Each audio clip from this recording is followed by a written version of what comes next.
Maio de 2025, caia fogo. Pode acender aí, irmãos. Caia fogo é o decreto que nós vamos liberar esse mês de maio agora.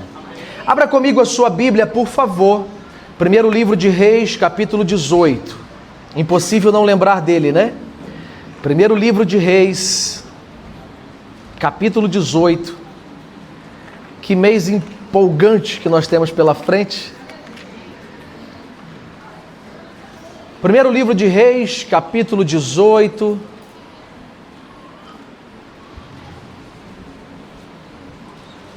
E nós vamos ler o versículo 38.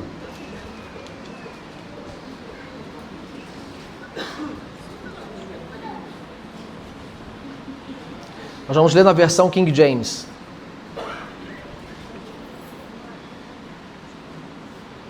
Diz assim a palavra do Senhor: Então o fogo do Senhor caiu e consumiu o sacrifício, queimando, e a lenha, e as pedras, e o pó da terra, e ainda lambeu a água que estava na trincheira.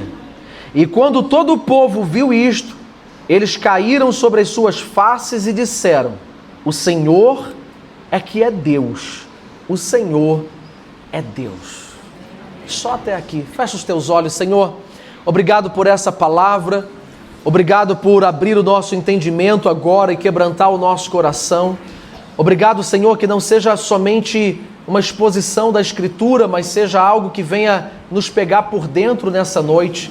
Que a Tua palavra, que é viva e eficaz, nos corte por dentro, nos alinhe por dentro e nos leve a um novo tempo na Tua presença, em nome de Jesus. Toma a minha vida, a vida de cada um dos meus irmãos que estão aqui. Nós queremos ouvir a Tua voz nessa noite e que o Senhor tenha liberdade para isso, no nome de Jesus. Amém. Amém?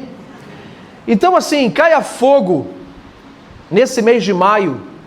Nós estamos no mês de ser fortalecidos, sermos fortalecidos no Senhor e na força do seu poder. Maio é um mês de identidade restaurada. Maio é um mês, isso falando dentro do calendário judaico, mês de Ziv, um mês de identidade restaurada, um mês de cura, um mês de reposicionamento, um mês onde você pesquisa biblicamente falando, nesse mês na Bíblia, é onde o Senhor usava para poder reposicionar o seu povo, curar o seu povo. Então caia fogo nesse sentido que nós estamos vendo aqui nessa arte, não no sentido daquilo que nós podemos fazer para o Senhor, mas o caia fogo tem a ver com aquilo da intervenção divina que Deus pode fazer por nós. Caia fogo é um grito da alma, um grito do espírito de alguém que vivia num tempo de apostasia, num tempo de frieza, num tempo onde era muito raro a voz do Senhor, e alguém um dia gritou, alguém bradou: caia fogo, quase que dizendo: pelo amor de Deus, Senhor, intervenha nessa situação.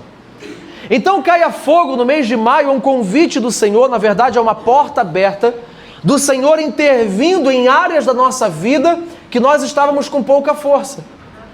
Seja a área casamento, área sentimental, vida com Deus, na nossa vida econômica, no trabalho das nossas mãos, nos relacionamentos, na saúde. É como se fosse o Senhor olhando do seu trono dizendo: eu quero fortalecer você para que você continue. Então caia fogo, repita comigo: caia fogo. Caia fogo.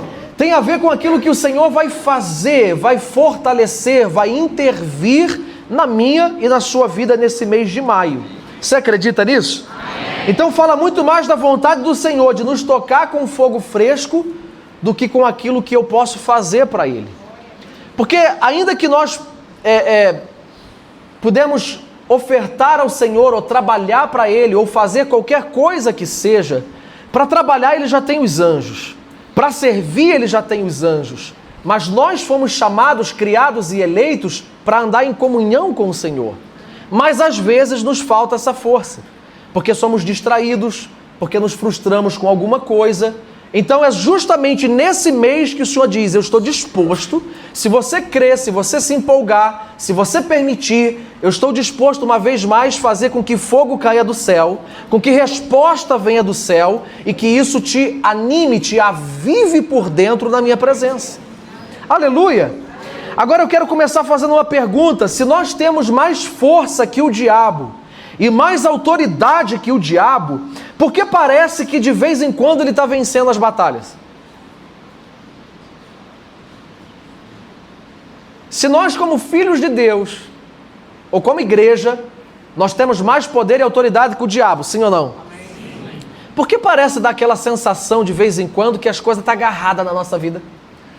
Que está travado, que o negócio não está fluindo, que parece que o céu está de bronze, que parece que você ora e a oração não passa do teto.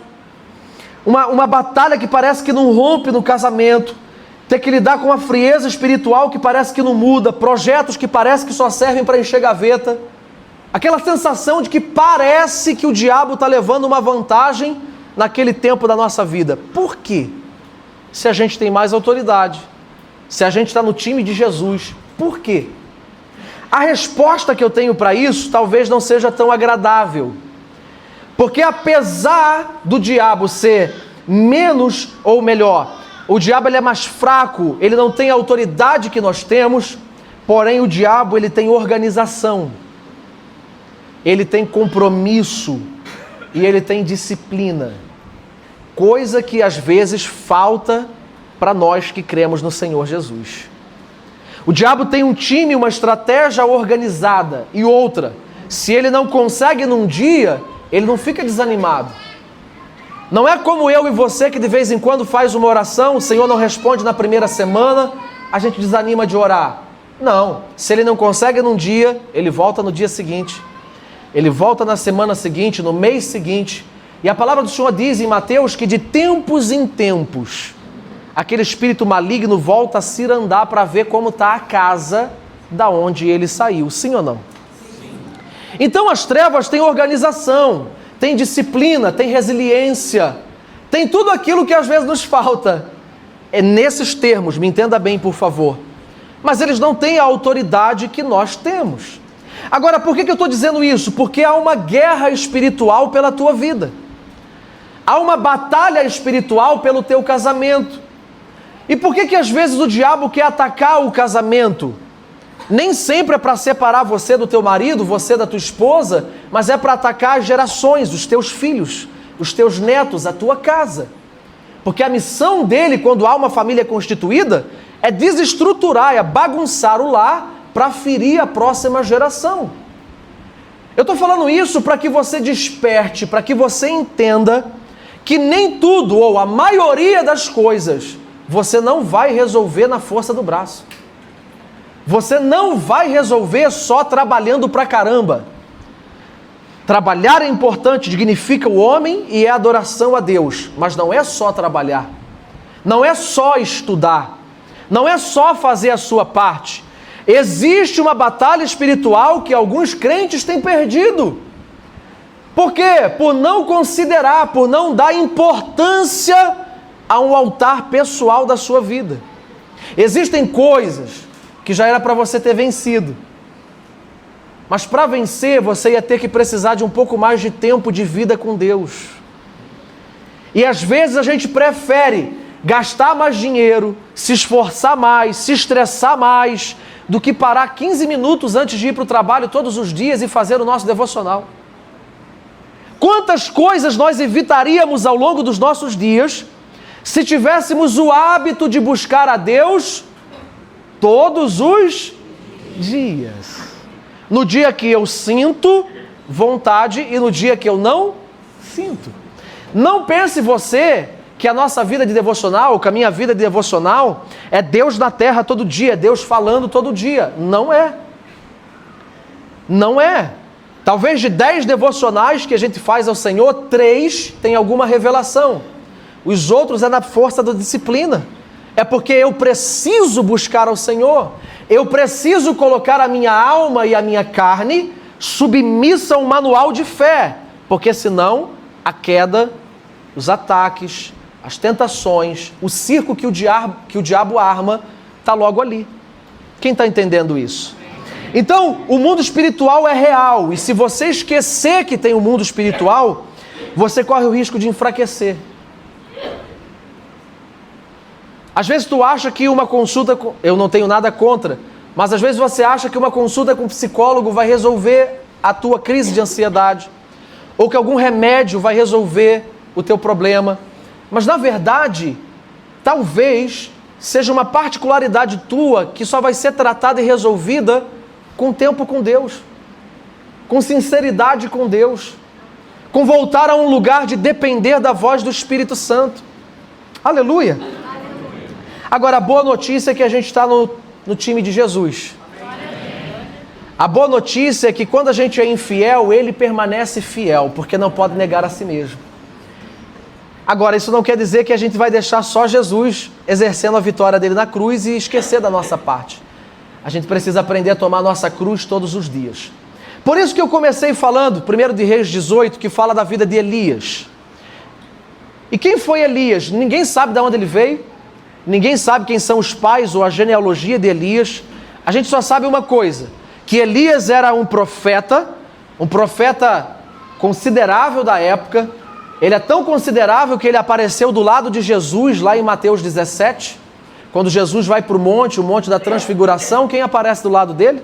Moisés e Elias. Um dos maiores profetas da Bíblia, chamado Elias, nós sabemos que ele teve um ministério talvez curto no tempo de Acabe. No tempo de Jezabel, Deus levanta os seus Elias. No tempo em que existe intimidação, no tempo que existe, às vezes, o diabo tentando te intimidar, tentando intimidar o seu casamento, a sua casa, a criação dos seus filhos, dizendo para você que o projeto ou a empresa não vai romper, é nesse tempo que os céus provê para si os seus Elias. A unção de Elias vem sobre nós nesses tempos de intimidação. Agora, Elias foi levantado nesse tempo por quê? Porque era um tempo de frieza, um tempo onde Acabe reinava, a esposa dele, lembra o nome? Jezabel. E era um tempo onde os filhos de Israel viviam um tempo de apostasia absurda. O que é apostasia? É pregar ao contrário daquilo que um dia você defendeu. Então um dia o povo de Israel andava nos princípios do Senhor, guarda essa palavra, princípios.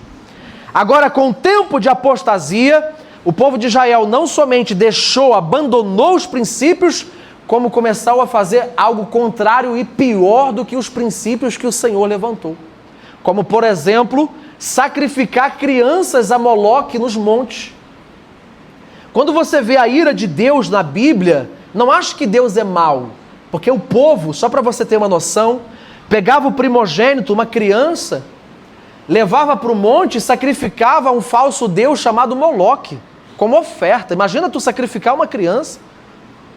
Isso era uma das coisas mais básicas que o povo vivia, sem falar a prostituição, a profanação, o nível de impureza, o nível de maldade que havia nessa época em Israel. A palavra era rara, estava todo mundo frio, todo mundo numa apostasia de vida, seguindo os seus maus desejos e os seus próprios maus caminhos, sem esperança de haver um avivamento, uma vida com Deus. E foi nesse tempo que, 1 de Reis 17 diz assim, veio a palavra do Senhor a Elias, dizendo: Elias, diga a minha palavra, eu vou fechar os céus, eu não vou mandar mais chuva sobre a terra. Sabe o que é interessante? Que Baal, o Deus que eles estavam adorando nessa época, era justamente o Deus da chuva. Baal era conhecido como Senhor das tempestades. Agora Deus levanta um profeta para dizer: a partir de hoje, segundo a minha palavra, não vai chover sobre a face da terra. É como se os céus estivessem agora permitindo que tudo aquilo que o povo estava idolatrando começasse a perder. E se você quiser perder alguma coisa na sua vida, é só você idolatrar ela. Se você quiser perder o seu namoro, dê mais tempo a ele do que Deus, você vai perder, falta pouco. Se você quiser perder alguma coisa, um bem, um carro, uma casa, dinheiro, idolatre ele. Porque não é porque Deus vai fazer maldade com você, não. O próprio inimigo vai usar da sua idolatria para te dar uma rasteira. Existem os ditados antigos das igrejas pentecostais, que o diabo dá com uma mão e leva embora com uma reta escavadeira. Já viu isso? Então tudo aquilo que nós idolatramos e colocamos no lugar de Deus na nossa vida, mais cedo ou mais tarde o diabo leva embora. E é nesse tempo, e o primeiro ponto que eu quero destacar é o não choverás. 1 de Reis 17, verso 1. E Elias, o tisbita, que era dos habitantes de Gileade, disse ao rei Acabe: como vive o Senhor de Israel, diante do qual me ponho em pé, não haverá orvalho nem chuva nestes anos, senão segundo a minha palavra. Agora, por que Elias podia falar com tamanha ousadia que não ia chover? Chega diante do rei, do presidente da época, e fala: a partir de hoje, segundo a minha palavra, não chove mais nessa cidade, nesse país, não vai chover mais. Elias teve tamanha ousadia só porque ele era homem de Deus? Não. Só porque Deus havia falado com ele? Também não somente isso. Mas Elias disse com tamanha ousadia que não iria chover, porque ele sabia que o povo estava quebrando princípio. Diga comigo, princípios espirituais. Agora, mais uma para você guardar assim, ó. O princípio que eu quebro, me quebra lá na frente. Elias sabia que ninguém estava vivendo uma vida de princípio espiritual. Elias sabia que ninguém mais orava, ninguém mais buscava a Deus, ninguém mais tinha tempo para meditar na palavra, ninguém mais subia ao monte para falar com Deus, a não ser sacrificar Baal e a Moloque. Ou seja, se os princípios espirituais acabaram, então o céu vai fechar. O céu vai fechar e é certo de que não vai ter chuva, e chuva é provisão. Volta comigo na tua mente para uma época que vivia prioritariamente do plantio, que precisava da chuva para dar a plantação, as estações. Se não tinha chuva, não tinha comida. Até hoje, né? Mas naquela época mais ainda. Não tinha comida, não tinha provisão. 3 anos e meio sem chuva. E por quê? Porque o povo parou de viver princípios espirituais. Agora, por que o céu fecha? É a segunda pergunta que eu te faço. Não tinha altar, não tinha princípio, sem princípio vivido não há chuva, o céu fica de bronze. E por quê? Por que o céu fecha? Por que tem essa sensação de que o céu passou a ficar fechado, de que as portas se fecharam, de que não há nenhum ou muito pouco resultado do meu trabalho, daquilo que eu faço? Por que a sensação de que alguma coisa está agarrada? Por quê? Por causa de 2 coisas. Os céus, eles se fecham por causa de 2 coisas: idolatria e desobediência. Essas 2 coisas fazem o céu fechar sobre a cabeça de um homem, de uma mulher, fazem o céu fechar dentro de um casamento, fazem o céu fechar numa família, numa casa, numa igreja, numa cidade.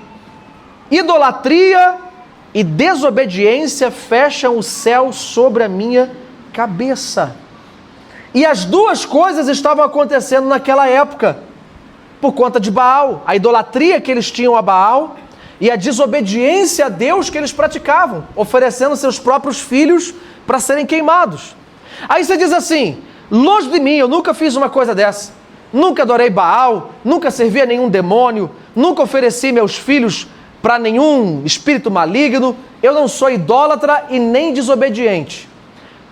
Mas então deixa eu te ajudar a pensar se nós não somos realmente idólatras e nem desobedientes. 1 de Reis 18, 21, olha o que ele disse para aquele povo. 1 de Reis 18, 21, e Elias chegou diante de todo o povo e disse: por quanto tempo vocês vão cochear entre 2 opiniões? Se o Senhor é Deus, seguiu. Mas se Baal é Deus, então seguiu. E o povo não lhe respondeu com uma palavra sequer, eles não sabiam nem dar resposta para Elias. Elias reúne o povo e diz assim: vocês vão ficar em dúvida se o evangelho é o caminho correto? Quanto tempo? Vocês vão ficar em dúvida se vocês estão num caminho certo, santificando a vida ou perdendo tempo com isso?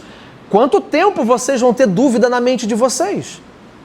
Por mais quanto tempo vocês vão duvidar de que o Senhor é realmente o caminho, a verdade e a vida? E sabe o que aconteceu? O povo ficou em silêncio, isso que mata.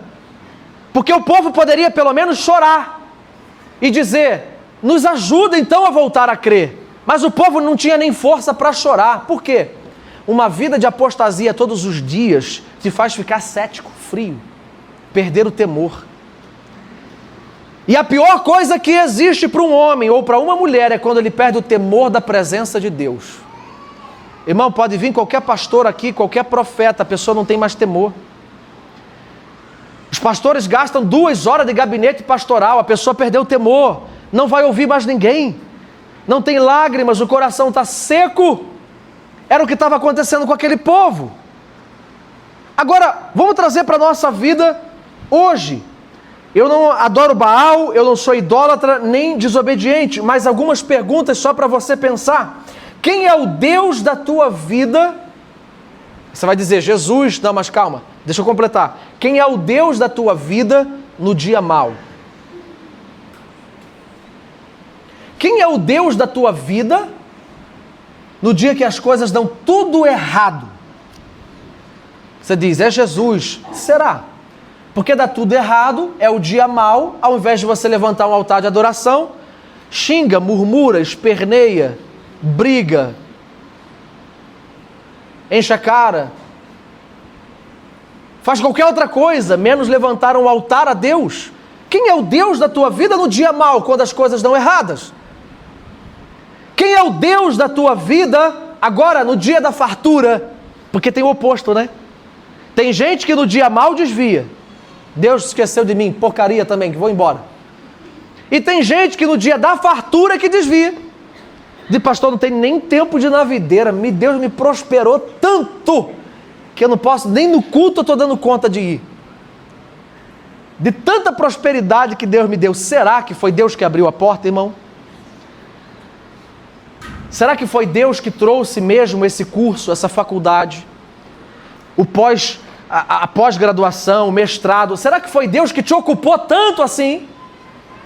Para você não ter mais tempo para o casamento, para o filho, para a família, para a saúde, para a igreja, para a vida devocional? Será que foi Deus que te deu essas coisas para te ocupar tanto? Quem é teu Deus no tempo da fartura? Ou será que você teria coragem de abrir mão de certas bênçãos, entre aspas, para voltar a um lugar de depender do Espírito? Quem é o teu Deus no dia da tua fartura? Quem é o teu Deus? Quem é o Deus da tua vida no tempo de tentações? Porque tem gente que o Deus é Jesus, o Deus da vida dele, dela, só no dia que não está sendo atacado, né? Porque no dia que está sendo tentado, Jesus fica um pouquinho aqui, deixa eu fechar a porta até para o senhor não ver que eu vou ali e daqui a pouco eu volto. Quem é o Deus da tua vida quando você é tentado? Atacado? Quem é o teu Deus? Elias sabia o princípio para fazer o fogo voltar a cair. Elias sabia o seguinte, que 12 vezes Deus mandou fogo na terra. 6 vezes, biblicamente, 6 vezes foi para juízo e 6 vezes foi para acender o altar. Elias entendeu o seguinte, é Deus quem acende o altar. É Deus quem manda fogo, eu não produzo fogo. É Deus que vai acender o altar. Então, se é Deus que acende o altar, só me resta um trabalho. Qual? O fogo vem de Deus. A resposta vem de Deus. Qual é o único trabalho de Elias? Restaurar o altar. Porque sem restauração de princípio, não tem resposta do céu. Sem restauração de altar, não tem fogo que cai. E às vezes a gente gasta a nossa saliva ungida, balangando beijo em oração, dizendo, cadê o Senhor? Igual os profetas de Baal. Cadê o Senhor? E o Senhor está dizendo, eu estou aguardando você fazer o que tem que ser, restaurar o altar. Aleluia! Então assim, não é o quanto você vai gritar nesse mês de maio, não é o quanto de oração você vai fazer nesse mês de maio daqui para frente, mas é o quanto você está disposto e disponível a restaurar princípios de Deus na sua vida. Porque se você estiver disposto a restaurar princípios, você pode orar até pouco, meu irmão, porque uma oração básica como a de Elias será ouvida do mesmo jeito. Aleluia! Então, guarde isso no teu coração e anote se quiser. Deus não mandou o fogo.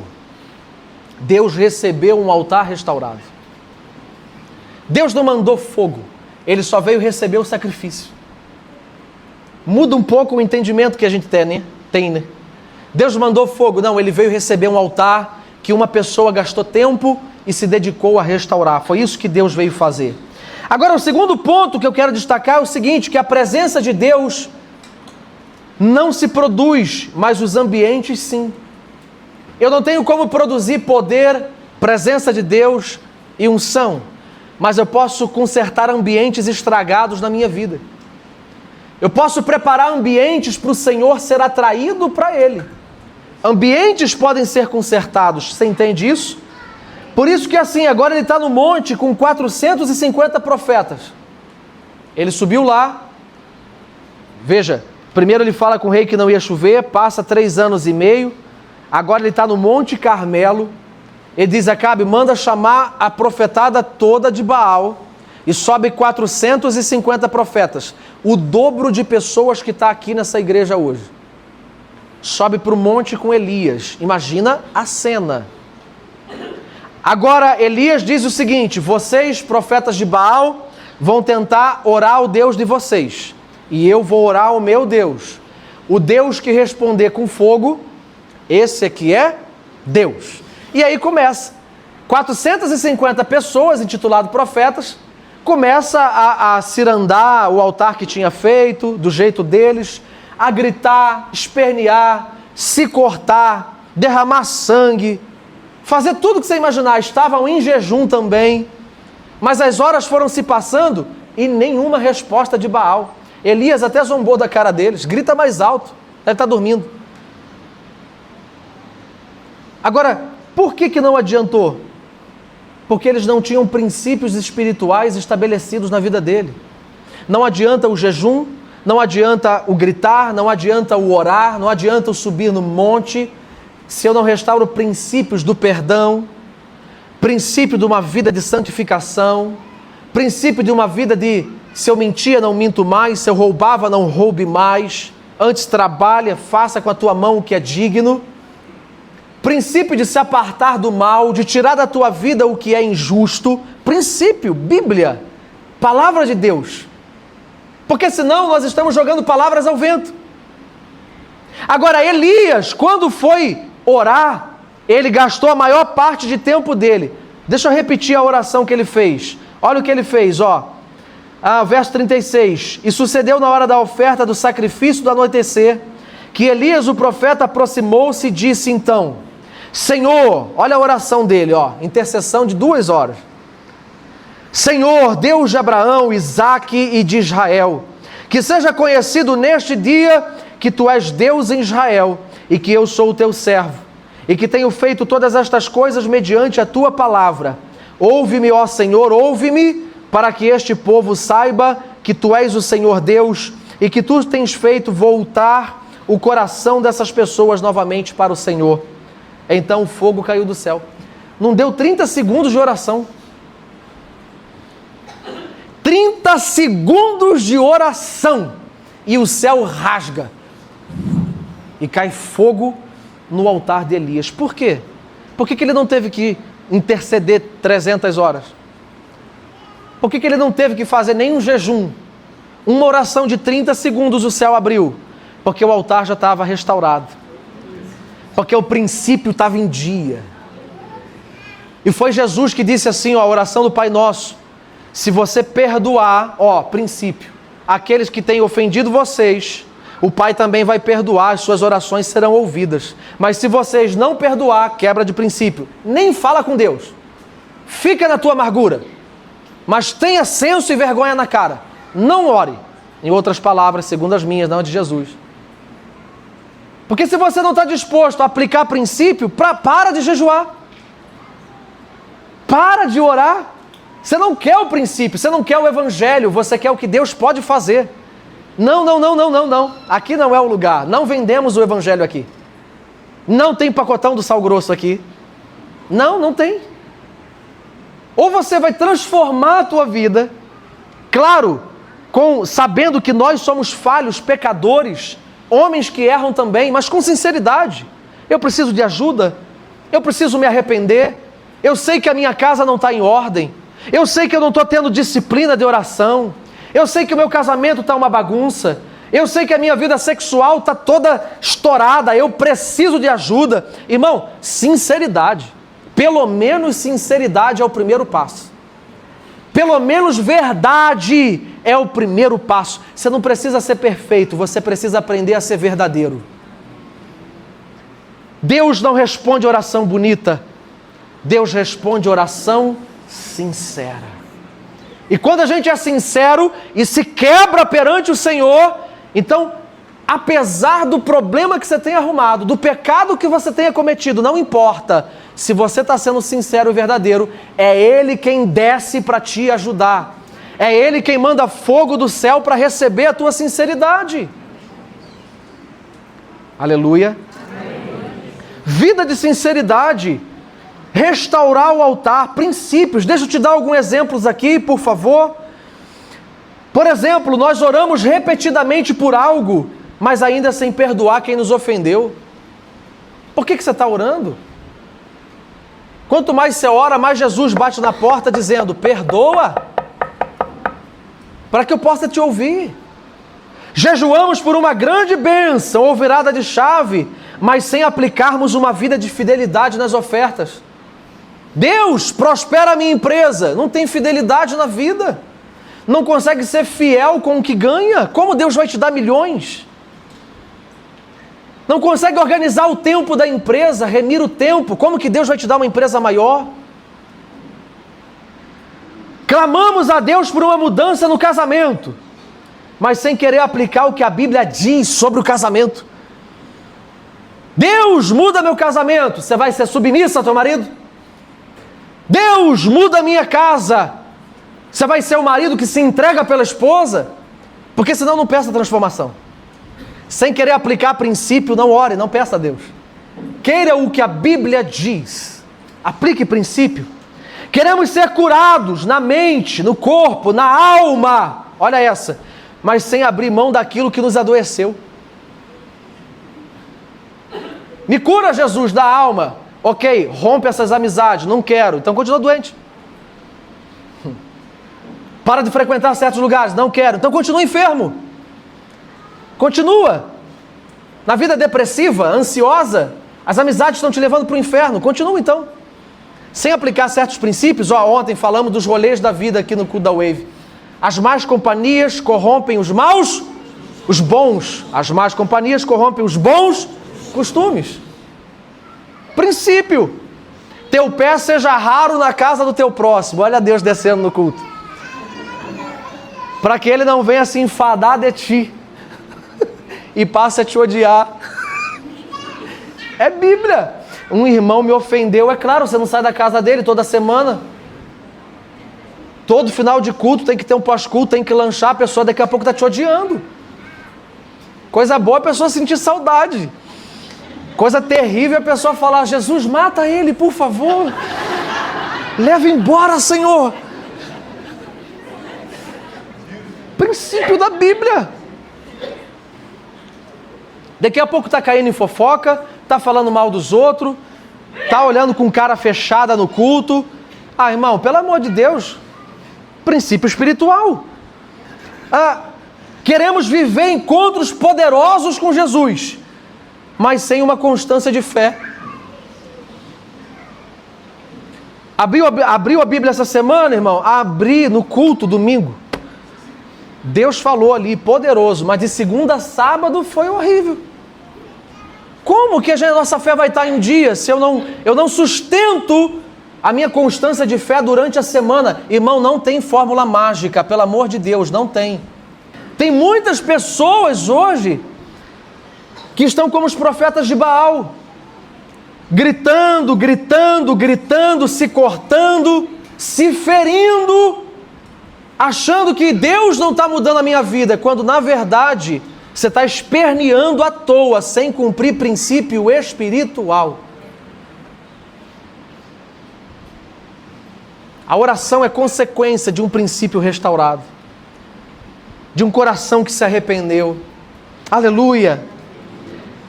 Tem até o louvor antigo que de vez em quando a gente ministra, né? Cada princípio ele traz consigo algo ativado dentro de nós. Por exemplo, lembra aquele louvor assim, ó? Quem quer a glória traz a arca. Quem quer o fogo traz sacrifício. Quem quer a vida, que suba a cruz. E quem deseja o favor do rei, toca na ponta do altar. Princípio. Agora assim, ó, se você quer poder, vá para a montanha orar. Se você quer autoridade, se submeta a alguém. Se você quer expulsar demônio, jejue. Jesus disse, jejum e oração.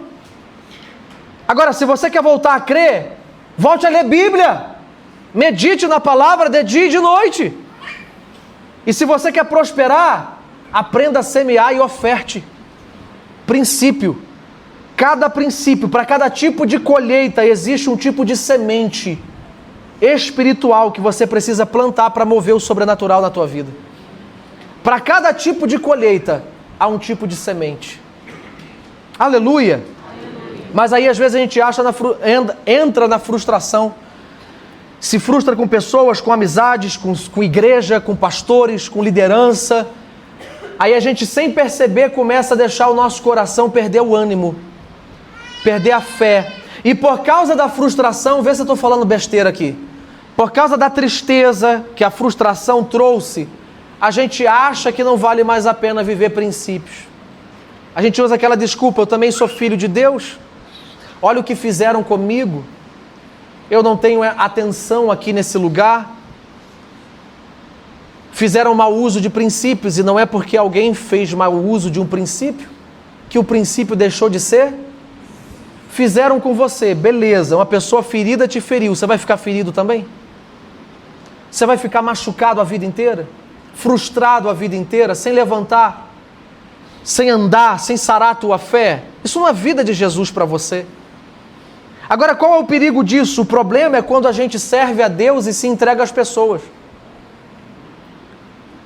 Quando na verdade a gente foi chamado para poder servir pessoas e se entregar a Deus.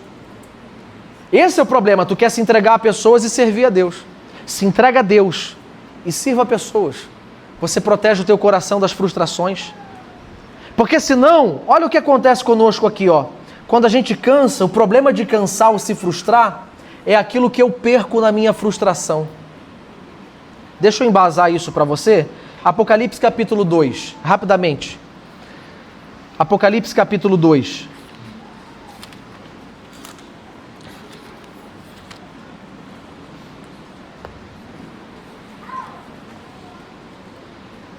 Já voltamos para 1 de Reis 18, mas volta aí, vai para Apocalipse capítulo 2. Ao anjo da igreja de Éfeso escreve estas coisas, diz aquele que segura as 7 estrelas na sua mão direita e que anda no meio dos 7 candeeiros de ouro. Eu conheço as tuas obras e o teu trabalho. A diferença de obra e trabalho, olha. A tua paciência e como tu não podes suportar os que são maus. E tens provado os que dizem ser apóstolos e não são. E descobriste que eles são mentirosos. Eu sei que você tem suportado e tem paciência por causa do meu nome. Você trabalhaste e não desfaleceste. Eu sei das tuas qualidades, diz o Senhor. Eu sei que você é uma boa pessoa, diz o Senhor. Mas olha o verso 4. Todavia, eu tenho algo contra você, porque você deixou o teu primeiro amor.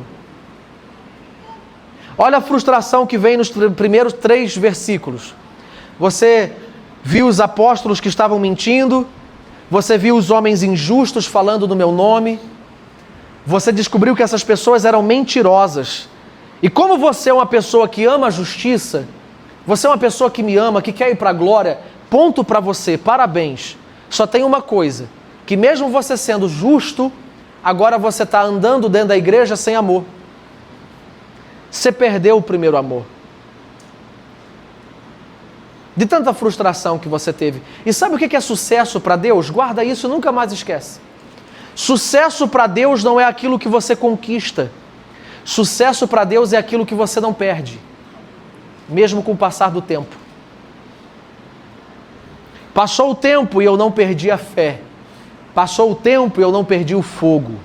Passou o tempo e eu não perdi a promessa. Sucesso para Deus é aquilo que passa o tempo e você conseguiu manter. Olha Paulo quando está se despedindo, ele diz assim: eu combati o bom combate, completei a carreira. O que ele fala no final? Eu não perdi, eu guardei a fé. Agora, quando eu perco o primeiro amor por causa das frustrações, tem uma série de coisas que acontecem me levando à distância de Deus. Só para resumir, isso que nós acabamos de ler faz parte das 7 igrejas do Apocalipse. 7 igrejas da Ásia. Tinham 7 igrejas. A igreja de Éfeso, Esmirna, Pérgamo, Tiatira, Sardes, Filadélfia e Laodiceia. Cada uma delas representa algo. A Éfeso é o primeiro amor, perdeu o primeiro amor. Olha a sequência. Perdeu o primeiro amor, depois Esmirna é a igreja que fica fraca, depois Pérgamo é a igreja que fica mundana, Tiatira, a igreja imoral, Sardes, a igreja morre, aí em Filadélfia ela ressuscita, fôlego de vida, mas por final vem Laodiceia, a igreja que fica cega, acha que tem, mas não tem nada. Começa as reuniões e Jesus está do lado de fora batendo na porta dizendo: deixa eu entrar, vocês estão seguindo a vida de vocês sem mim. Olha a sequência, começa perdendo o primeiro, aí depois eu fico fraco, mundano, imoral, eu morro, de vez em quando até ressuscito, mas fico cego. Acho que estou indo para a glória, mas a minha vida está toda sem princípio, a minha vida está toda quebrada, a minha vida está sendo conduzida na força do meu braço. Passa dia e entra dia, semana após semana, mês após mês. Eu juro para mim mesmo que eu vou dar jeito na minha vida, mas não muda. E isso não é uma palavra de condenação para você. É uma palavra de que Deus está dizendo: eu quero fazer cair fogo no teu altar. Eu quero te ajudar. Eu quero te dar fé, ânimo. Eu quero ajudar você. Você precisa só acreditar, estar disponível e se render.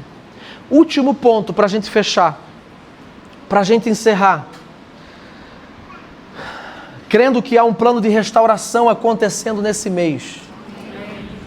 Há um plano de restauração dos nossos princípios, do nosso altar, dentro de nós. Deixa eu te dizer uma coisa, você não pode parar.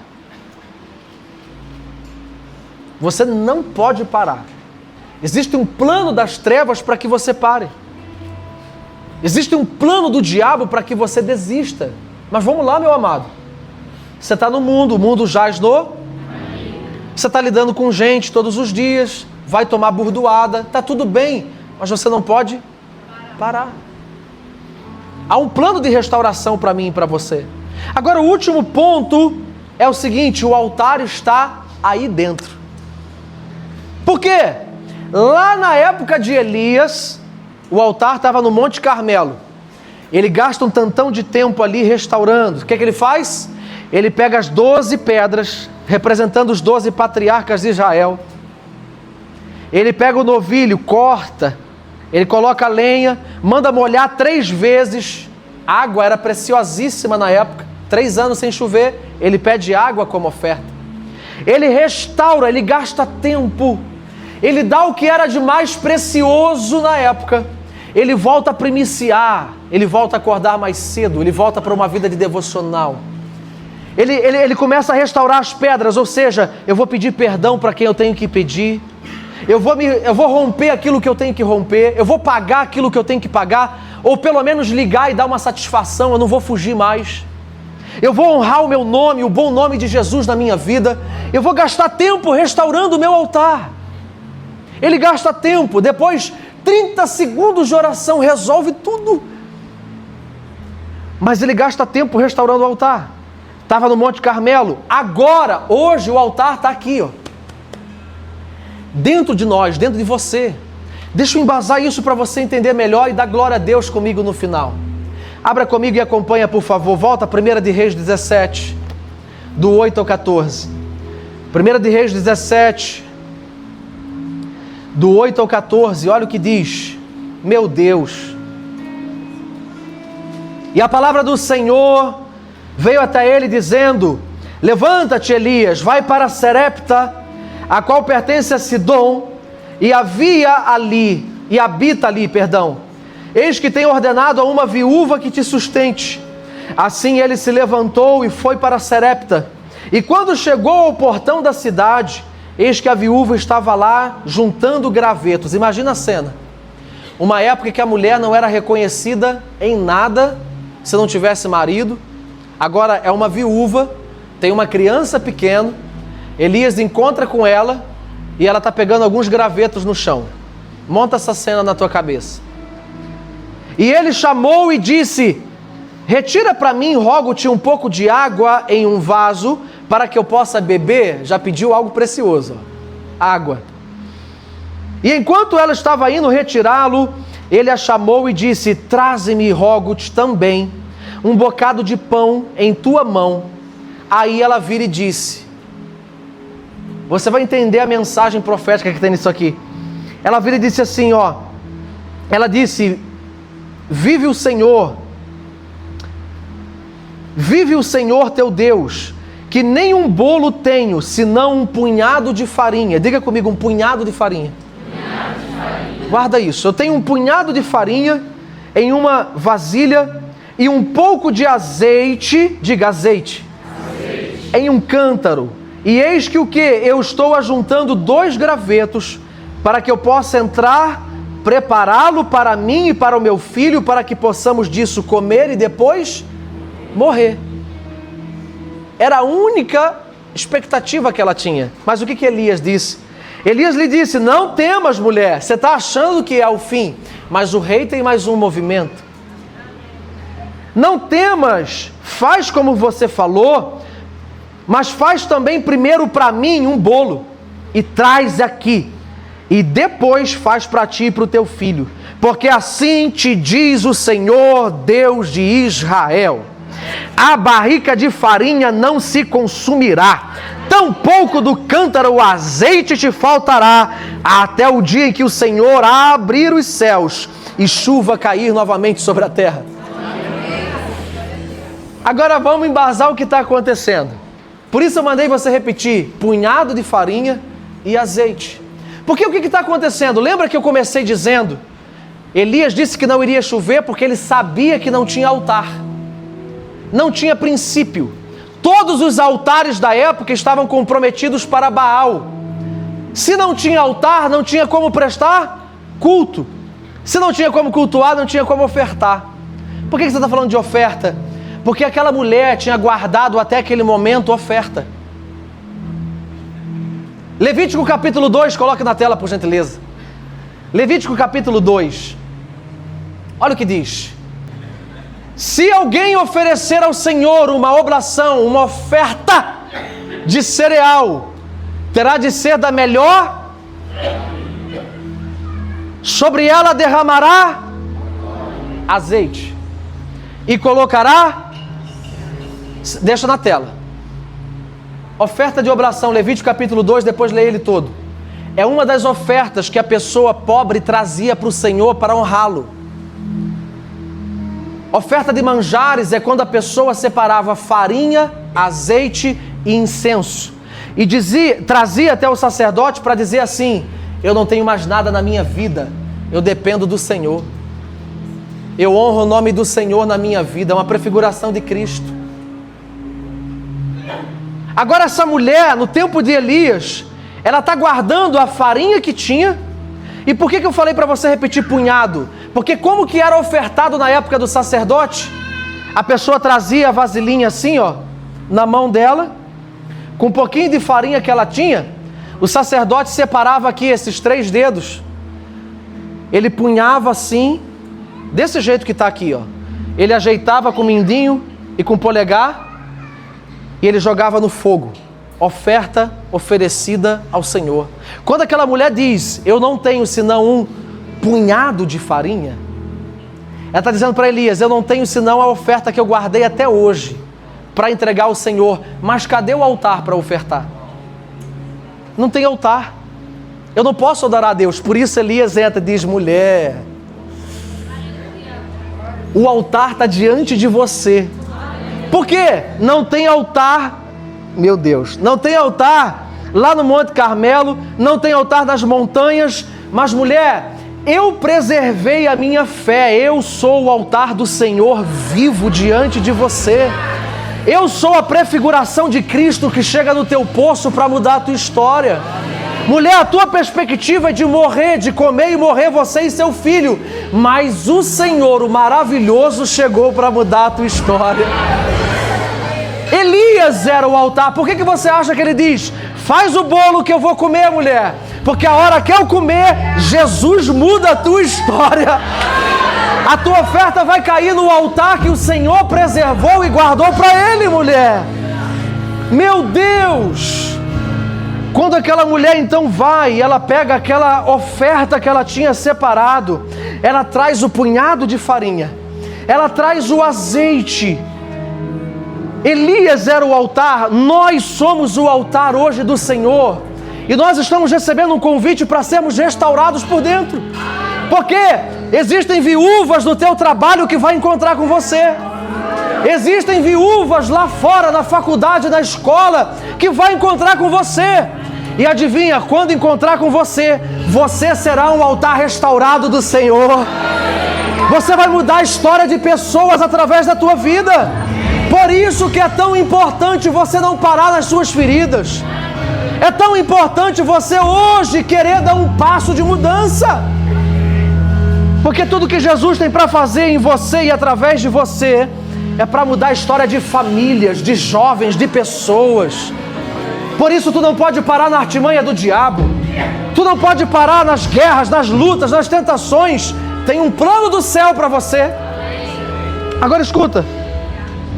Calma, senão a gente voa. Punhado de farinha, azeite.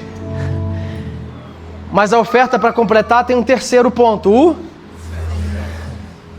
O incenso tem a ver com clamor. Tem a ver com rasgar o coração. Incenso oferecido ao Senhor é a oração dos santos. Apocalipse, quando João viu o céu, as taças cheias de incenso, incensário subia diante do Senhor, que é a oração dos santos. Mas eu te pergunto, como orar quando você está sem força numa estação de seca? Como chorar se você não tem nem força para isso? Aí eu te respondo, sabe quem vem trazer o incenso para que a nossa oferta suba, para que a nossa vida mude? Sabe quem vem trazer? Agora pode mudar. Romanos capítulo 8 e o verso 26. Romanos capítulo 8 e o verso 26. Por isso que eu disse que o Senhor é que derrama fogo do céu. Olha quem Ele derrama do céu. Do mesmo modo, o Espírito Santo nos auxilia em nossa fraqueza, porque não sabemos como derramar incenso, como orar.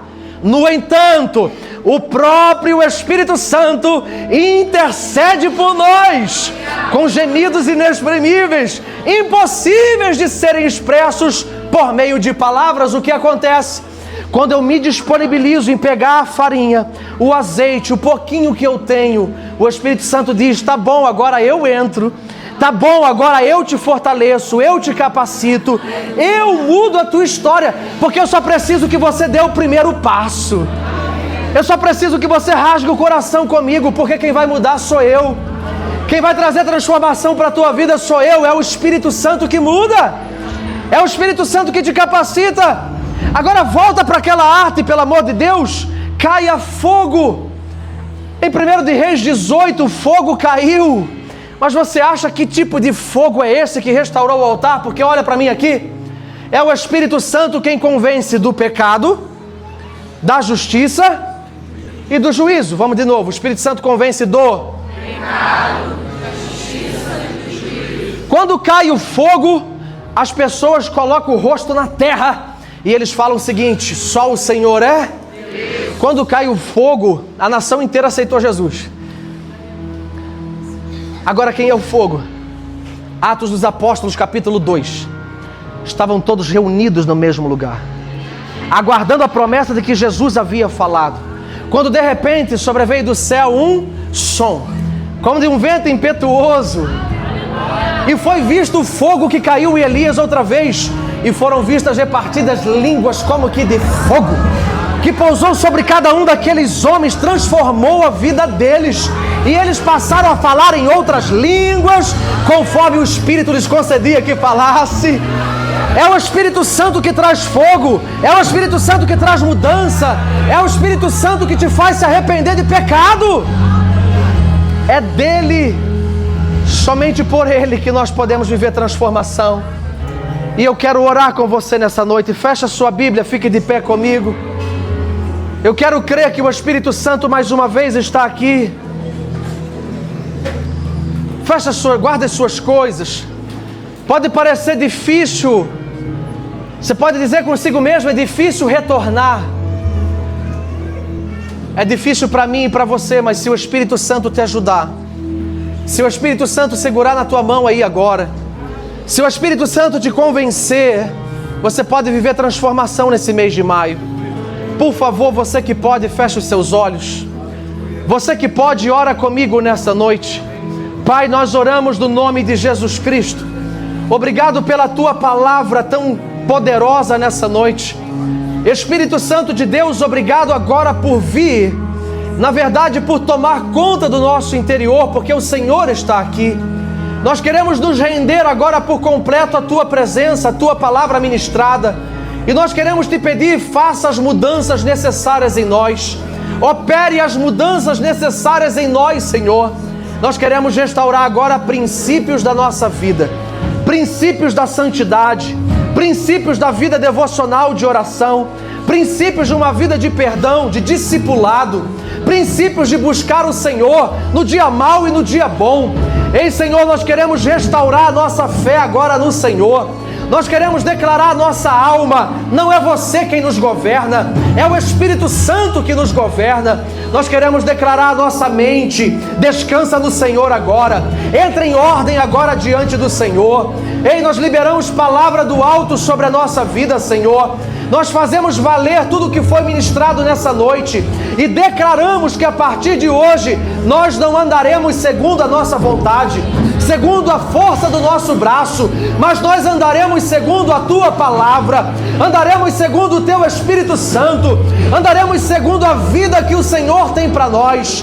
Arranca-nos agora, Senhor, eu te peço, de lugares de trevas, tira-nos agora de quartos escuros, tira-nos agora de cavernas, cisternas, aprisionamento espiritual, tira-nos de lá agora, Senhor. Brilha a Tua luz sobre nós, caia fogo sobre nós, caia fogo do Espírito Santo, caia fogo do Espírito Santo, nos ajudando nas nossas fraquezas, em nome de Jesus Cristo, em nome de Jesus Cristo, Senhor. Ajuda-nos nas nossas fraquezas, fortaleça as nossas vidas, ajuda-nos nos nossos casamentos, na nossa saúde, na nossa vida com Deus. Ajuda-nos, Senhor, ajuda-nos. Fortaleça a nossa fé, por favor. Fortaleça a nossa fé, por favor. Caia o Teu fogo, caia o Teu fogo, caia o Teu fogo no nosso interior. Nós declaramos, Senhor, viveremos para a glória do Teu nome, em nome de Jesus, em nome de Jesus, em nome de Jesus. Se você crê, diga: eu recebo no nome de Jesus. Glória a Deus por isso, amém, amém e amém.